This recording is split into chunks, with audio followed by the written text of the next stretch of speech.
Hey, it's Tom here with Oakenspore. Just going to give you an update on the progress of my incubation room.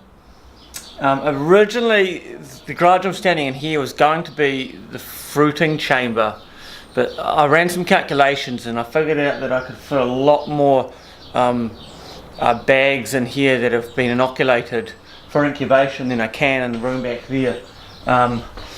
So this will be our incubation room. I need to get it insulated so I can keep the temperature steady. So what I've decided to do in the end, I actually bought some insulation, some fibre type insulation, which I was going to stick in the walls when I took the jib off.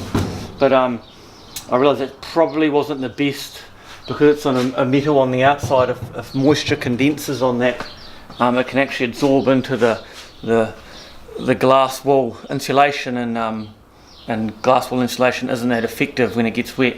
So I've gone with the old polystyrene. I was thinking about putting that underneath the jib as well, but to be honest with you, it just takes a whole lot of time.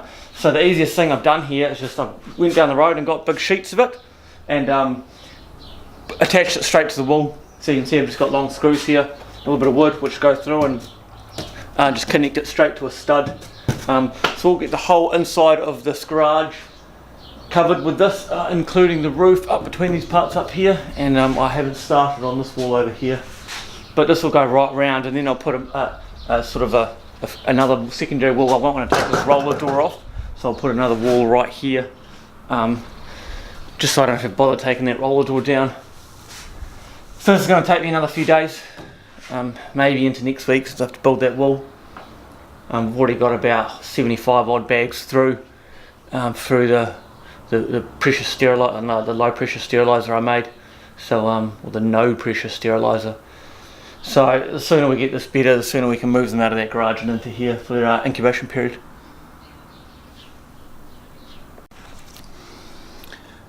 Alright, here's a wee update on the incubation room. I've completely covered all the walls polystyrene, as you can see, so it's looking pretty good. I took off the roller door and made a fake wall there out of polystyrene, so that seems to be working alright. I got myself an incubate controller, which you may have seen around the place. I bought this in from America, so it's actually on American plugs. That's why I've got a bit of a daisy chain of adapters here, just to see how well the room holds temperature. And it's not too good right now. I need to get up to 22 degrees, which Celsius, which is about what you want for shiitake, I believe. And it only takes about 6 or 7 minutes to cool down 2 degrees and kick the ink bird back on, which isn't quite good enough, I think. I really want it to hit that 22 degree mark and stay at that temperature for quite some time before it needs to heat or cool the room again.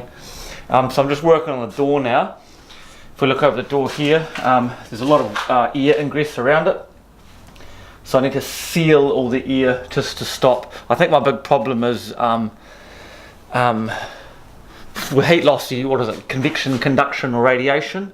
So I believe it's convection. So the hot air is actually escaping through the cracks in the roof, and the cold air is rushing in through underneath the door, and it's mixing and cooling the room quick.